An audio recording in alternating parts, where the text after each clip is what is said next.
Allow me to take you back to October 3rd, 1993 in Mogadishu, the capital city of Somalia. A coastal city stretched along the Indian Ocean, white concrete buildings reflecting the afternoon heat, palm trees bending slightly in the salt wind, markets crowded with traders, taxis and hand carts. On the surface, it looked like any other busy African capital, but by sunset, the same streets would be filled with smoke, tracer fire, and burning wreckage. And by sunrise the next morning, 18 American soldiers would be dead, 73 more would be wounded, and 2 Black Hawk helicopters would be lying twisted in alleyways. And in less than a week, the United States, the world's most powerful military, would begin quietly preparing to withdraw from Somalia altogether. So what exactly happened here? How did a 1-hour arrest mission turn into an 18-hour urban battle? And how did a single night reshape American foreign policy for decades? To understand the firefight, we have to step back in time.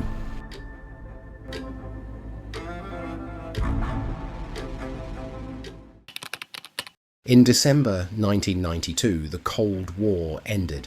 The Soviet Union had collapsed. For the first time in half a century, the United States stood alone as the world's only superpower. There was a sense of confidence, almost inevitability about American power. If a crisis appeared anywhere on the planet, the assumption was simple: the US could fix it. And at that exact moment, nearly 12,000 kilometers away, Somalia was collapsing. In 1991, President Siad Barre was overthrown. The central government disappeared overnight. Police, courts, ministries, gone.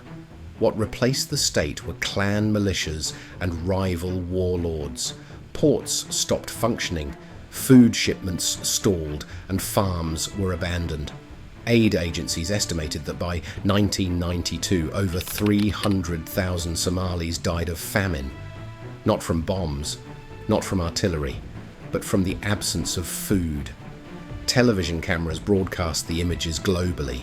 Children too weak to stand, empty grain silos and entire villages walking for days for a single sack of rice. Somalia became less of a political problem and more of a moral one.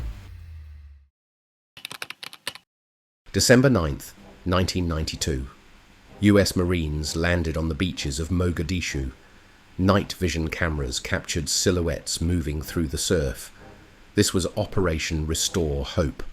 Official objective: secure humanitarian aid, protect food deliveries, stabilize the environment. At first it worked. Supply routes reopened, famine deaths dropped, markets resumed. It looked like a textbook humanitarian success. But here's where cause becomes effect. Because food trucks require guards, guards require weapons, weapons create tension, and tension creates confrontation. Humanitarian missions rarely stay humanitarian. They slowly evolve into enforcement, and enforcement means choosing sides. By mid-1993, one man controlled much of Mogadishu: Mohammed Farah Aidid, a powerful warlord. To him, foreign troops weren't helpers, they were occupiers. His militia began attacking UN peacekeepers, ambushes, snipers, roadside bombs. Then, on June 5th, 1993, Aidid's fighters killed 24 Pakistani UN soldiers. This changed everything. The mission's logic shifted overnight from protect food to capture Aidid. And this was a critical transition, because once you start hunting a local leader, you're no longer neutral, you're at war. Fast forward to October 3rd, 1993. Mogadishu, the capital city of Somalia. Late in the afternoon, US intelligence tracked 2 of Aidid's senior lieutenants to a meeting near the Bakara market, a dense neighborhood with narrow streets and thousands of civilians. This is not open battlefield terrain, but an urban maze.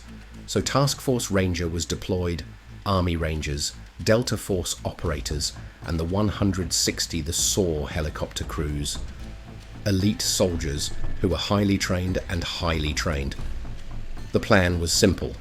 Enter by helicopter, capture targets, and extract everyone. Total time, 1 hour. At around 4:20 p.m. US helicopters descended.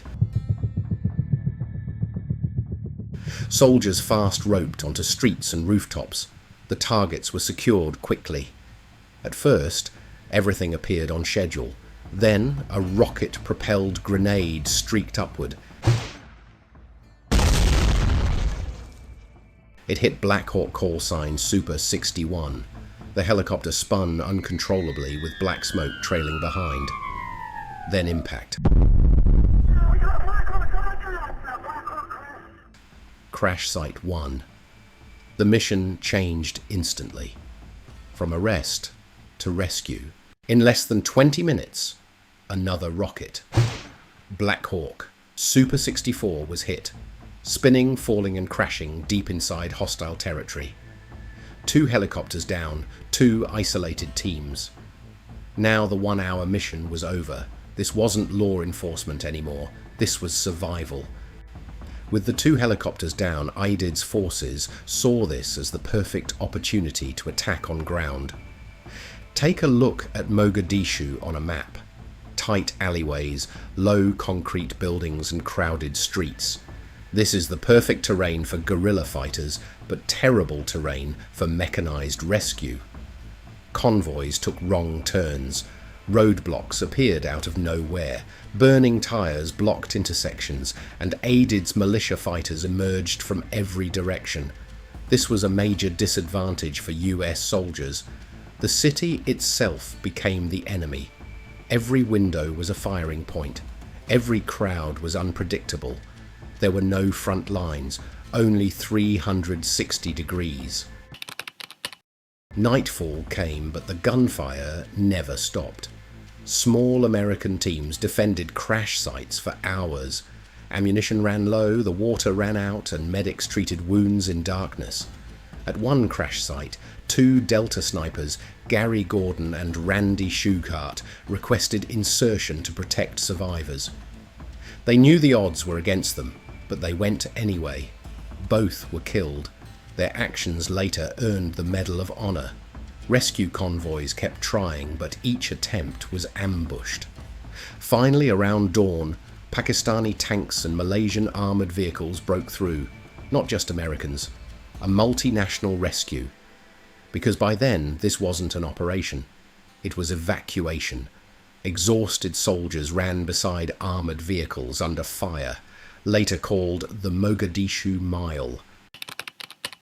When everyone thought it was all over, something happened that changed everything. Television crews captured footage of a dead American soldier being dragged through the streets by IDID's militias. Within hours, those images aired worldwide. Families saw them. Voters saw them. The Congress saw them. And as expected, public support collapsed immediately. Because modern wars aren't fought only on battlefields, they're fought on screens. According to Pentagon reports, 18 American soldiers were killed and 73 wounded. Somali casualties remain uncertain, but estimates range from several hundred to over 1,000. Militarily, the US inflicted heavier losses, but politically, those 18 deaths carried more weight. Because democracies don't measure war only in numbers, they measure it in perception. By March 1994, US forces left Somalia.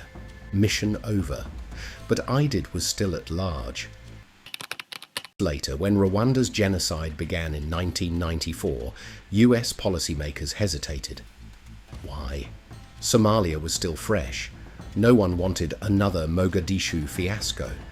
One failed mission had reshaped decision-making across continents. This became known informally as the Somalia syndrome. reluctance to intervene even when lives were at stake.